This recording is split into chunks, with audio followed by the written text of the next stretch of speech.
Twitter पर hackers की हेराफेरी। जी हां, micro blogging social media site Twitter पर इस बार जो हुआ है वो अब तक कभी नहीं हुआ था। सबसे बड़ी हैकिंग हुई है और आपके वेरीफाइड अकाउंट को हैक करके हैकर्स ने बड़ी स्कैम को अंजाम देने की कोशिश भी की। अभी तक जो जानकारी हासिल हो रही है उसमें हमें ये पता चल रहा है कि पहले हैकर्स ने ट्विटर के किसी कर्मचारी का अकाउंट हैक किया और फिर उसे इंटरनल टूल्स एक्सेस लेकर फर्जी ट्वीट करना शुरू कर दिया।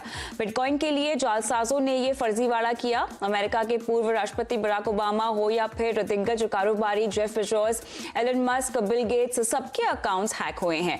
एप्पल और उबर जैसी कंपनियों के खाते भी हैक हुए। आखिर ऐसा कैसे हुआ? ट्विटर पर हमारे अकाउंट कितने सुरक्षित हैं और इस तरह की हैकिंग को रोकने के लिए क्या कोई पहले से एहतियातन उपाय ट्विटर के पास नहीं है? इन्हीं सवालों पर आज हम करेंगे कंज्यूमर अड्डा। और नमस्कार, मैं हूं आपके साथ कविता थपलियाल। चर्चा में मेरे साथ आज जुड़ रहे हैं cyber security expert Jitin Jain, cyber law expert Virag Gupta और लुसिडियस के को-फाउंडर साकेत मोदी। आप सभी का स्वागत है। बात हो रही है सबसे बड़े हैक की जो हुआ है ट्विटर पर। साकेत, आपसे सबसे पहले मुझे ये समझना है, क्योंकि ये बिगेस्ट सिक्योरिटी ब्रीच अब तक का सामने आया है, ये हैकिंग को अंजाम कैसे दिया गया है? हैकिंग ही नहीं हुई है, उसके बाद धोखाधड़ी भी हुई है, लोगों को लूटा भी गया है। बताएं टेक्निकली, एक एक चीज हमें समझनी है कि कैसे इंटरनल एडमिन एक्सेस लेकर इन बड़े प्रोफाइल्स के ट्विटर अकाउंट्स को हैक किया गया। कविता, बहुत बहुत शुक्रिया मुझे इनवाइट करने के लिए यहाँ पे। सबसे पहले तो बात ट्विटर की करें, एग्जैक्टली हुआ क्या जिसके कारण वो हैक हो गए। पहली चीज़ ये समझनी इम्पॉर्टेंट है कि ट्विटर अकाउंट डायरेक्टली यहाँ पे हैक नहीं हुआ है, बट ये गुड न्यूज़ नहीं है, ये बैड न्यूज़ है। क्यों? क्योंकि जिस तरीके से ये अटैक एग्जीक्यूट किया गया, ट्विटर के खुद के इंटरनल एम्प्लॉयज़ जिनको एक्सेस था किसी के भी अकाउंट के अंदर कुछ भी पोस्ट करने का, देखने का या कुछ भी डिलीट करने का, वो ट्विटर के एम्प्लॉयज़ को हैक किया गया सोशल इंजीनियरिंग के तरीके से।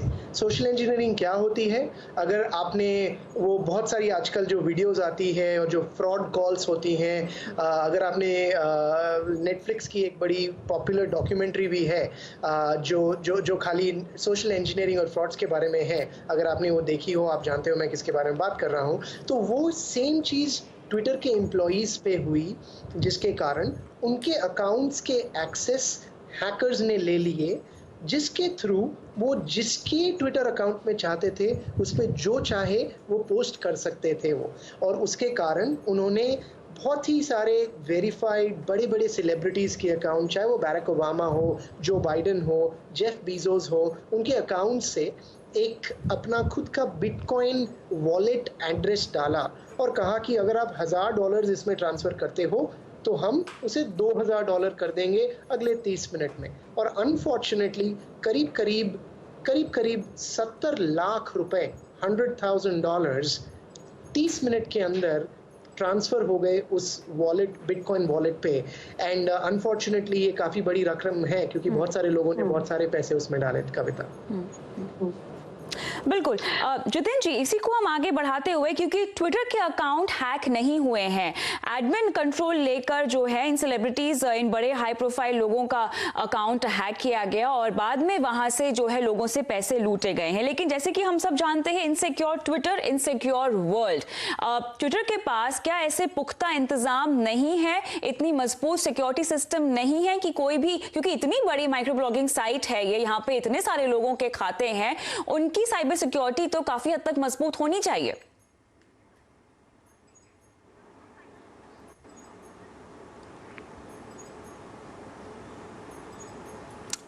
जितिन, आपकी आवाज मुझे यहाँ पर नहीं आ रही है, तकनीकी दिक्कत है आपकी। जी, जी, अब आ रही है, बोलिए। जो देखिए, जो पूरा का पूरा इंसिडेंट हुआ है उसको तो साकेत आपको बहुत सरल भाषा में समझा चुके हैं।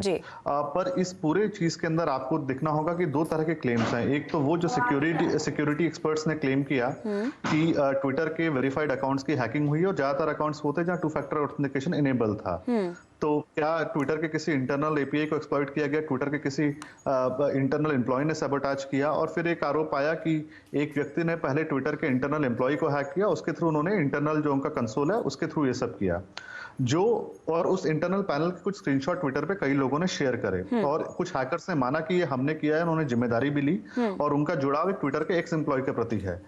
उन सारे के सारे स्क्रीनशॉट्स को जिन जिन अकाउंट ने डाला, ट्विटर ने उनको डिसेबल कर दिया, अकाउंट्स को और स्क्रीनशॉट्स को डिलीट कर दिया। ट्विटर का ये कहना है कि हमारे एम्प्लॉइज को पहले सोशल इंजीनियरिंग अटैक के थ्रू फंसाया गया, बाद में हमारे इंटरनल सॉफ्टवेयर का इस्तेमाल करके उन अकाउंट से कुछ ट्वीट्स को पोस्ट किया गया।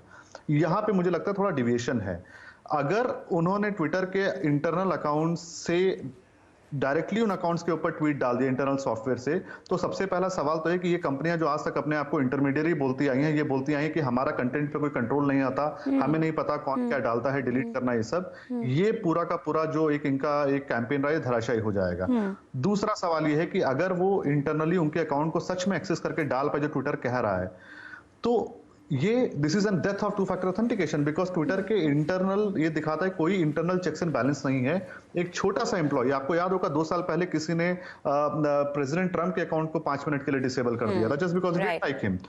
और आज जो ये बिटकॉइन का पैसा मांगा गया, कल को मान लीजिए प्रेसिडेंट ट्रम्प के अकाउंट से ईरान के ऊपर अटैक की घोषणा कर दी जाती या व्हाइट हाउस पर अटैक की घोषणा कर दी जाए, तो जो स्टॉक मार्केट के अंदर जो कोहराम मचेगा, जो वर्ल्ड अफेयर्स के अंदर एक खड़कम मच सकता है, 2 स्टेट के रिलेशन खराब हो सकते हैं, मिलिट्री कॉन्फ्लिक्ट हो सकता है। तो ये अपने आप में सबसे बड़ी चिंता का विषय है कि ये जो बड़ी कंपनी है, इतनी बड़ी कंपनी के अंदर इंटरनल प्रोसेस के ऊपर इंटरनल छोटे एम्प्लॉइज को इतना बड़ा एक्सेस है हर चीज के ऊपर, और कोई चेक्स एंड बैलेंस नहीं है, कोई मल्टी फैक्टर ऑथेंटिकेशन, कोई पीयर रिव्यू, कुछ भी नहीं है।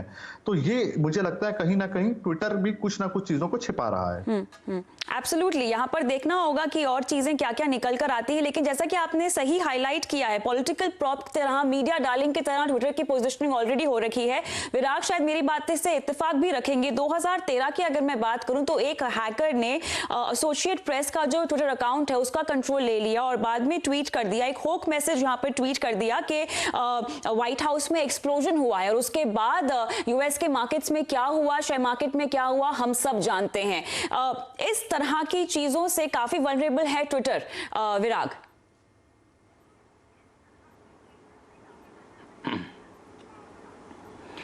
नहीं देखिए, ये अभी तक जो दोनों पैनलिस्ट ने बोला, मैं उसी के आगे एक बात बोलूंगा और मैं उनसे सहमत हूं कि ये ट्विटर अकाउंट नहीं हैक हुआ है, ये डिजिटल सिस्टम हैक हुआ है।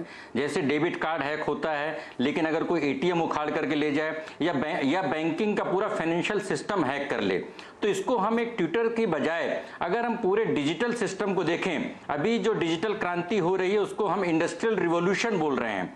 और ये इंडस्ट्रियल रिवॉल्यूशन पूरी चोरी और फरेब पर आधारित है, जो इस हैकिंग से प्रूव हो गई। 15 साल पहले जब ऑपरेशन प्रिज्म हुआ था और उस ऑपरेशन प्रिज्म में यूएस इंटेलिजेंस एजेंसीज के साथ ट्विटर समेत जो दूसरी जो अमेजन और फेसबुक और गूगल कंपनियां इन्वॉल्व थी, उन सारे कंपनियों के अकाउंट हैक हुए हैं। और यह साबित करता है कि ये सारे एक गिरोह है और उस गिरोह के ऊपर कोई कानून लागू नहीं होता है। और जब वो कानून लागू नहीं होता और जो डिजिटल करेंसी, जो क्रिप्टो करेंसी है, इस क्रिप्टो करेंसी में भारत में पहले बैन किया गया, उसके बाद सुप्रीम कोर्ट के आदेश के बाद फिर उसमें रिजर्व बैंक का जो सर्कुलर है उसको गलत साबित कर दिया गया, लेकिन कोई कानून नहीं बनाया। तो अगर हम भारत के लिहाज से देखें तो 3 तरीके से बहुत ज्यादा ये एक चिंतनीय बात है कि पहले नंबर पर भारत के डेमोक्रेटिक प्रोसेस या चुनावों में अगर हस्तक्षेप होगा तो कैसे होगा। दूसरे नंबर पर कि जो क्रिप्टो करेंसी का जो एक, इसको अगर हम सब्ज बाग बोलें या एक इसको चिट फंड बोलें, उस पर कैसे नियंत्रण होगा। और तीसरे नंबर पर इन कंपनियों की जवाबदेही कैसे है।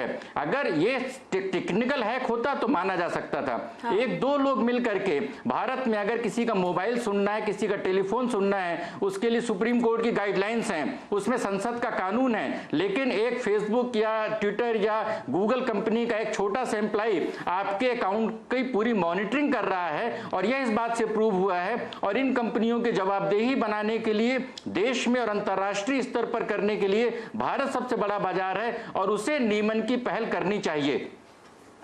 बिल्कुल, हालांकि यहाँ पर अभी भी जांच तो चल ही रही है, देखना होगा ट्विटर आगे चलकर इस पूरे मामले में क्या कोर्स ऑफ एक्शन लेता है। लेकिन साकिब, अगर मुझे इसको भारत के संदर्भ में समझना हो तो भारत के लिए भी तो ऐसी सिचुएशन आ सकती है। इंटरनली अगर हम देखें, अगर इंडिया के कॉन्टेक्स्ट में ही हम देखें तो हम डिजिटल पेमेंट्स को बढ़ावा देते हैं, लोग डेबिट कार्ड, क्रेडिट कार्ड का दिल से इस्तेमाल करते हैं, मनी वॉलेट्स का इस्तेमाल करते हैं। कहीं ना कहीं अब आप और हम जैसे जो आम लोग हैं, हमारी भी तो सिक्योरिटी, जो साइबर सिक्योरिटी है, वो खतरे में आ जाती है इस तरह के इंस्टेंसेस को देखकर।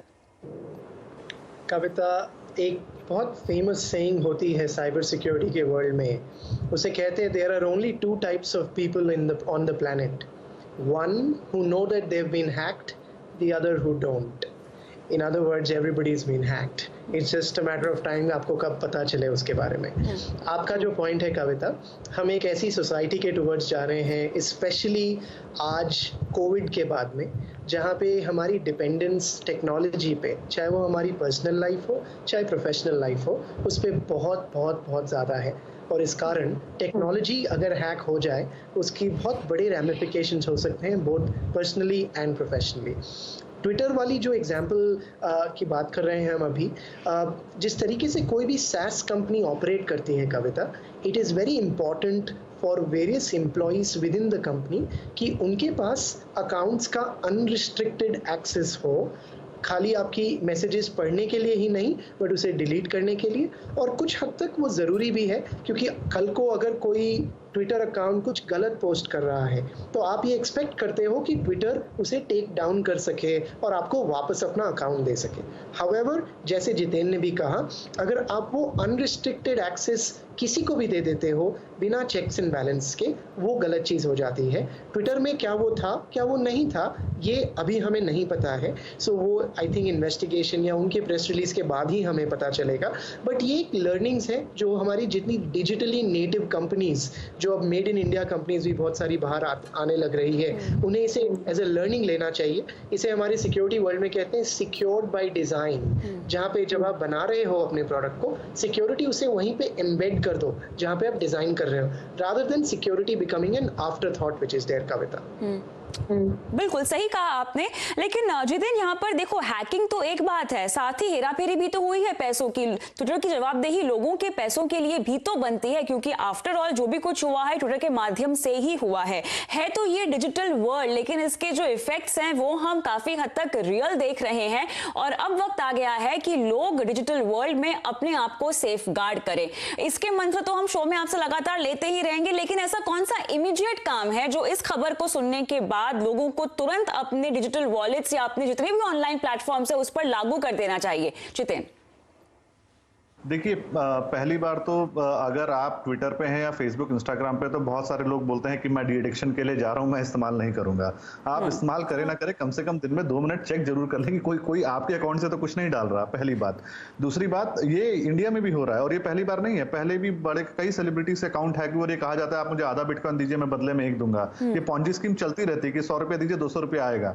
अभी क्योंकि ये बड़े बड़े हस्तियों का अकाउंट हैक हुआ और एक साथ हैक हुआ है और एक ही ग्रुप ने किया है, इसलिए खबर बन गई है। इंडियन आर्मी के एडीजीपी के अकाउंट, एडीजी जो मतलब उनके पीआर रिलेशन से एडीजीपी है, उनके अकाउंट को भी इम्पर्सनेट करके फेक अकाउंट बना के आज सुबह से ये फर्जी पॉन्जी स्कीम चलाई जा रही है। और उन्होंने ऑफिशियली अपने अकाउंट से इसकी कंप्लेंट भी करी, पर 2 घंटे तक तो कोई एक्शन हुआ नहीं था।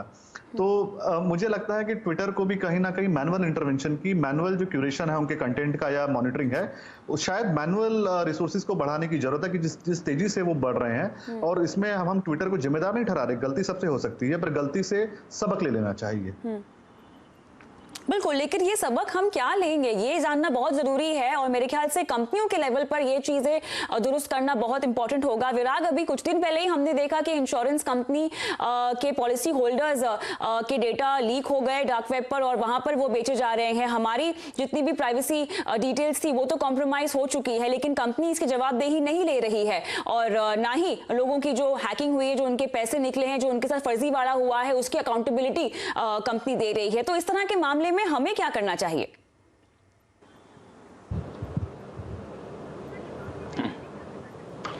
नहीं, देखिए, जब गाड़ियों की रिवॉल्यूशन आए, वाहन बने तो वाहनों के कानून बने, जब इंडस्ट्रीज रिवॉल्यूशन आए तो इंडस्ट्रीज के कानून बने।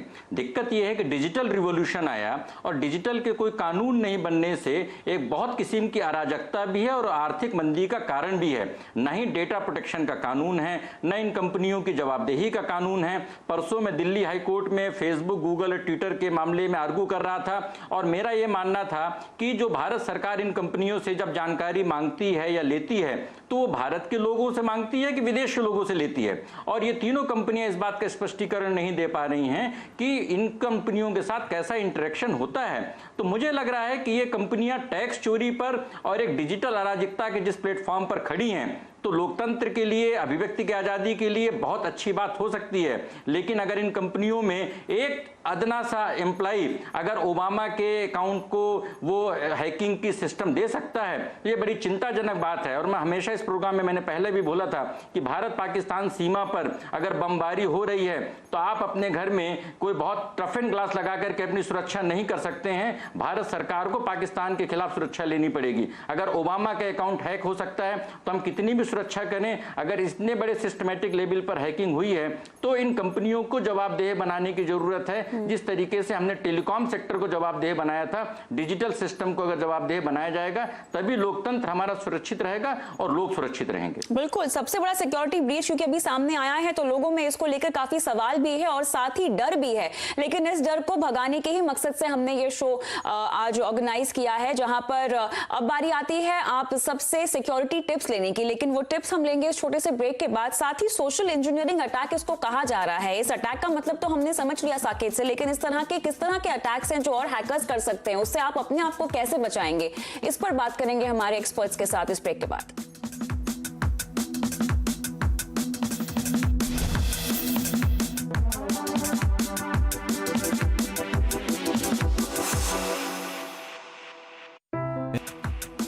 आप देख रहे हैं कंज्यूमर अड्डा पर यह खास पेशकश ट्विटर हैकर या हेराफेरी। अब सवाल ये उठता है कि डेटा प्रोटेक्शन रिफॉर्म या कंपनियों की लाइबिलिटी और अकाउंटेबिलिटी पर तो लगातार बातें चलती ही रहेंगी, लेकिन एक ग्राहक के तौर पर, एक यूजर के तौर पर आपको वो कौन से कदम उठाने चाहिए जो आपको सेफगार्ड करे। आपको अपनी प्राइवेसी अपने हाथ में तो लेनी होगी। साकेत, यहाँ पर अब हमें ये समझना है कि हमें कैसे अपने ऑनलाइन प्लेटफॉर्म को सुरक्षित करना है। देखिए, स्ट्रॉन्ग पासवर्ड और 2 फैक्टर ऑथेंटिकेशन तो इन लोगों का भी होगा ना जिनके हैक हुए हैं, जिनके अकाउंट के जरिए हेराफेरी की गई है। अब जब इन्होंने सारे एहतियातन कदम उठा ही रखे होंगे तो हमें क्या उसके आगे बढ़कर अब कुछ करना चाहिए? क्या उसके आगे हमें सोचना पड़ेगा? कविता, पहले अगर हम ये वाली हैक का एग्जांपल ले, अनफॉर्चुनेटली ऐसे हैक्स में हम कुछ भी नहीं कर सकते हैं। इट इज ऑलमोस्ट लाइक आप अगर अपने बैंक में जाकर पैसे कहीं सेफली किसी वॉल्ट में जमा करके आ रहे हैं और वो वॉल्ट खुद ही हैक हो जाए, या बैंक का किसी एम्प्लॉई, उसके खुद का जनरल मैनेजर आपके पैसे लेके भाग जाए, अनफॉर्चुनेटली आप कुछ नहीं कर सकते हैं इसके। उसी तरीके से यहाँ पे जब ट्विटर के एम्प्लॉयज़ हैक हो रहे हैं और उनके थ्रू अकाउंट्स हैक हो रहे हैं, there is nothing that an individual can do अपने अकाउंट को सिक्योर करने के लिए। हैविंग सेड दैट, मैं जो एक कंट्रोल हमेशा कहता हूँ, which most people don't realise, but it removes 90% of the attacks that happen on your account externally is 2-factor authentication. बहुत ही आसान होता है, but at the same time 2-factor authentication से 90% plus हैक्स आपकी ईमेल आईडी पे, आपके bank account पे और आपके सोशल मीडिया अकाउंट पे वो रुक जाते हैं। उसके बाद भी चीज़ें हो सकती है, बट ज़्यादातर चीज़ें रुक जाती हैं। सो आई विल हाईली रिकमेंड कि आप वो करें। And at the same time the other way that you can think about it is, आप अगर इंटरनेट इस तरीके से यूज़ करें, ये सोचते हुए कि आप कुछ भी पोस्ट कर रहे हैं, चाहे वो एक प्राइवेट मैसेज पे हो, चाहे वो एक प्राइवेट ईमेल पे हो या प्राइवेट ग्रुप पे हो, अगर आप ये अज्यूम करके चलते हैं कि किसी ना किसी पॉइंट पे ये हैक हो सकता है, it's a psychological change. I think that becomes a very important aspect of how you should treat the internet, because as I told, there are only 2 types of people in the world, one who know that they've been hacked, the other who don't. चलिए, तो आपका ये tip है कि two factor authentication आपको हमेशा on रखना चाहिए। इनफैक्ट इसके जरिए ही आपको लॉगिन करना चाहिए। लेकिन जितिन, जैसा कि हम सब जानते हैं, आजकल किसी भी साइट पे लॉगिन करने के लिए आपके पास एक मदर आईडी होना चाहिए और उसके जरिए आप तमाम अपने अकाउंट्स में लॉगिन कर सकते हैं। ये तो एक बात हो गई आपके सोशल मीडिया प्लेटफॉर्म्स की। लेकिन बैंकिंग एप्स की अगर हम बात करें, क्योंकि हम ट्रांजैक्शन लगातार ऑनलाइन करते रहते हैं, वहां पर भी देखा गया है कि लोग ना ही पासवर्ड रखते हैं, ना ही टू फैक्टर ऑथेंटिकेशन रखते हैं। ये तो हमने देखा सोशल इंजीनियरिंग अटैक का एक एग्जाम्पल हमारे सामने है। लेकिन इसके तरह और भी कितने तरह के हैक्स हैं जो डायरेक्टली आपके बैंक अकाउंट पर प्रभाव डाल सकते हैं? नहीं, देखिए, साकेत ने सही कहा टू फैक्टर की जरूरत के बारे में जो उन्होंने बताया, और ये भी सही है कि भारत के अंदर बहुत बड़ी एक आबादी ऐसी है जो इतना साइबर मतलब सुरक्षित नहीं है, या उनको इतना साइबर हाइजीन के बारे में पता नहीं है, और वो लोग टू फैक्टर का इस्तेमाल नहीं करते। रादर उनको तो शायद पासवर्ड बदलना भी ना आता हो, क्योंकि वो पहली बार जिंदगी में इंटरनेट पे ऊपर आए हैं, पहली बार स्मार्टफोन लिया है। और रिजर्व बैंक ने इस मुसीबत को समझ लिया था समय रहते, और भारत में पिछले 3 साल से किसी भी बैंकिंग ट्रांजेक्शन के लिए OTP मैंडेटरी है। चाहे आप unless and until physically ATM से पैसा विड्रॉ करें तो आपको पिन डालना होगा। अगर आप शॉपिंग भी ऑनलाइन कर रहे हैं तो वो पिन मैंडेटरी है। खाली समस्या ये है कि अगर आप अपने कार्ड से शॉपिंग भारत के बाहर कर रहे हैं या किसी विदेशी एयरलाइंस की वेबसाइट पे कर रहे हैं तो वहां वो OTP नहीं मांगते, बिकॉज RBI खाली अपने इंटरनल इंडिया के अंदर अपनी जुडिक्शन को लागू कर सकता है। तो वो एक अच्छा कदम RBI ने उठाया है, पर हमको भी ऐसे समाज को भी ये समझना होगा that there is no free lunch in life. ये आप मुझे 100 रुपए दीजिए और मैं 1 घंटे बाद आपको 200 रुपए दूंगा, ये कॉमन सेंस मतलब स्टुपिडिटी का कोई इलाज नहीं हो सकता। कोई एंटीवायरस कोई आपको उससे बचा नहीं सकता। अगर आप ऐसी फ्री लंचेस वाली और दुगनी स्कीम वाली बातों पर विश्वास करेंगे तो आप पैसा खोते रहेंगे। कोई भी व्यक्ति जो है आपको अनबिलीवेबल स्कीम ऑफर करता है कि you give me 2 rupees and you will get 100 और you invest 100 you will get 1000, चाहे वो कोई बड़ी सेलिब्रिटी भी क्यों ना हो, आप उसमें अपना पैसा ना लगाएं। दूसरी बात, अगर कोई भी व्यक्ति अगर इस तरह की स्कीम ऑफर कर रहा है ना, तो आप उसे डिनाई करें, आप रिपोर्ट भी करें। तो cybercrime.gov.in भारत ने पोर्टल लॉन्च किया है। किसी भी तरह का फाइनेंशियल क्राइम है, आइडेंटिटी थेफ्ट है, हरासमेंट है, बुलिंग है, अगर या कोई वेबसाइट हैक हुई है, कुछ भी आपको अगर लगता है तो आप cybercrime.gov.in पे जाके रिपोर्ट कर सकते हैं। और भारत की सारी एजेंसियां, सारी law enforcement agencies across states and the national level उस पर मिलकर काम कर रही हैं। विराट, जहां तक हम साइबर लॉ की बात करते हैं, आपने बीच में जिक्र किया डेटा प्रोटेक्शन रिफॉर्म की सख्त जरूरत है, जिस पर शायद काम भी चल रहा है। लेकिन जब इस तरह के मामले अगर हमें भारत में होते हुए दिखाई देते हैं तो हम कहां जाकर गुहार लगाएं? क्या हमारे कानून में इतनी ताकत है कि लोगों की शिकायत सुनेंगे? विराग ने कहा कि यहाँ पे सरकार ने काफी सारे डिजिटल सिक्योरिटी को लेकर चीजों का इजाद तो किया हुआ है, लेकिन क्या वाकई में लोगों की जो सुरक्षा है वो की जाती है? अगर मैं डिजिटल वर्ल्ड के बारे में समझना चाहूं तो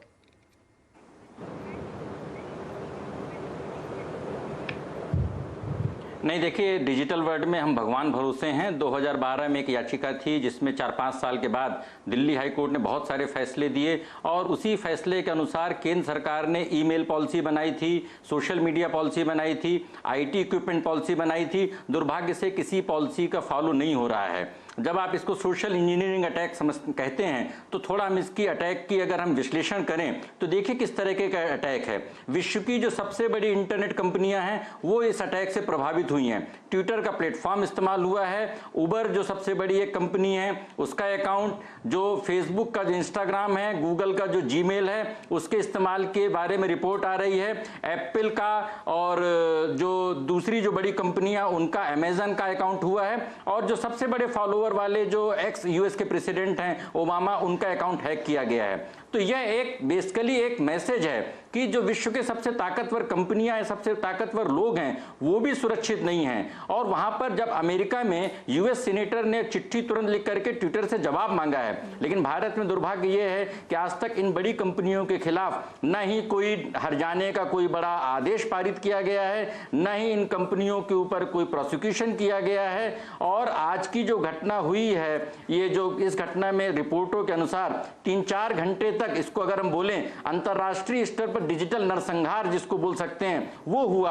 और कोई सुरक्षा के सारे उपाय फेल हो गए हैं। तो मुझे लग रहा है कि भारत सबसे बड़ा बाजार है, अमेरिका में वहां पर उनकी कंपनियां स्थित हैं, चीन ने अपने बाजार को बंद कर रखा है, और भारत सबसे बड़े बाजार होने के नाते इस पूरे अटैक से भारत को सबक लेने की जरूरत है, और डिजिटल ज्यूरिस्प्रूडेंस को बहुत ही युद्ध स्तर पर बनाने की और लागू करने की जरूरत है, जिससे देश का समाज, राजनीति और अर्थव्यवस्था तीनों सुरक्षित हो सकें। बिल्कुल, आपने सही कहा, लेकिन यहाँ पे साइबर अटैक, साइबर क्राइम कहें या हैकिंग कहें, इसके रूप तो कई सारे हैं और इससे बचने के लिए डेटा प्रोटेक्शन रिफॉर्म की हमें ज़रूरत है। साथ ही लोगों में अवेयरनेस, जागरूकता और साइबर हाइजीन की जो नॉलेज है उसकी ज़रूरत है। लेकिन जब तक वो हो तब तक कम से कम अपने पासवर्ड तो आप स्ट्रांग रख सकते हैं। और जैसा कि हमारे पैनलिस्टों ने भी रेकमेंड किया है, 2 फैक्टर ऑथेंटिकेशन का इस्तेमाल आप जरूर कर सकते हैं अपने सभी ऑनलाइन प्लेटफॉर्म्स पर। बहुत बहुत शुक्रिया आप सभी का इस चर्चा में आज मेरे साथ जुड़ने के लिए। कंज्यूमर अड्डा की इस खास पेशकश में मुझे भी इजाजत दें, लेकिन बने रहिए CNBC आवाज के साथ ही। नमस्कार।